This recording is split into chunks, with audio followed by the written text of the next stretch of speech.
Thanks for the introduction. May I make use of this board here? Okay. To start off, I want to. John laid out the rough argument, the rough structure of the what Castelli was saying. I want to make you realize the full extent of it. That's what my lecture is going to focus on. So, Castelli says that ethos and pathos should be part of persuasion, not just supplementary, as you know, some of the other philosophers like Kant says that reasoning logos is the only way. Let me write logos here, but this is more Aristotelian approach, and he says Castelli. Jeffrey Walker says in his essay, by attempting to include an account of pathos in his theory of rhetoric, Aristotle implicitly, if unintentionally, commits that theory to a recognition that all practical reasoning is a pathetic reasoning, that all antonyms are antonyms of pathos, and that an art of antimatic rhetoric meant to guide such reasoning is inescapably a psychagogic art of pharmakon for emotional catharsis. Sounds complicated, but not really, because enthymeme is, let's say, does anybody know what syllogism is? It's A, therefore B, therefore C. It's that line of thought, and that's enthymeme, a line of thought. And by attempting to include this into the line of thought, Aristotle is saying that all enthymemes have this pathetic element in that.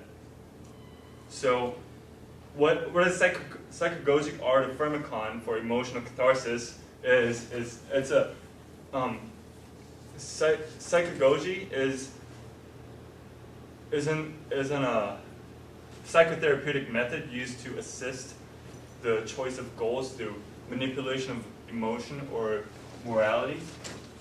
By mixing these, Aristotle is saying this is art of persuasion is not unlike psychagogy, where one makes use of emotion and moral in order to persuade a person. So, given this, let's contrast that with Kant's approach, which is majorly concerned with just logos, but and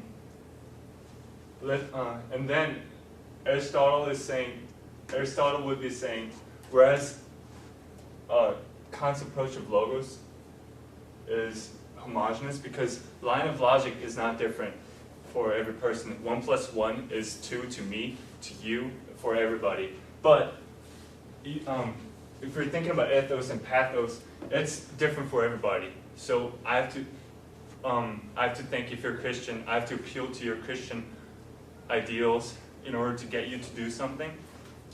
And so therefore,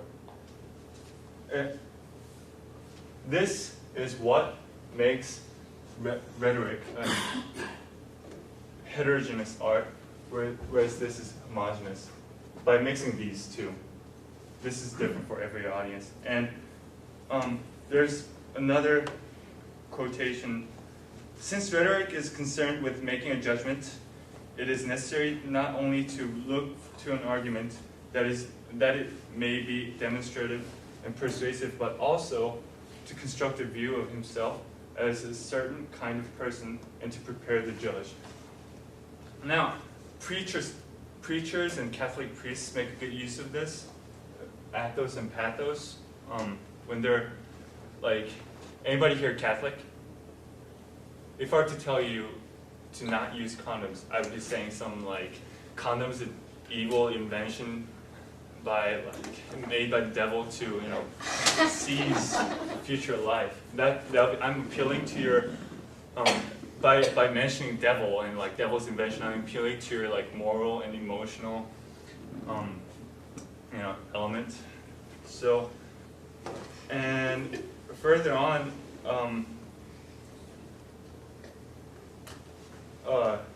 Laura, come in. She's gonna explain and further us in our journey for enlightenment. Yeah.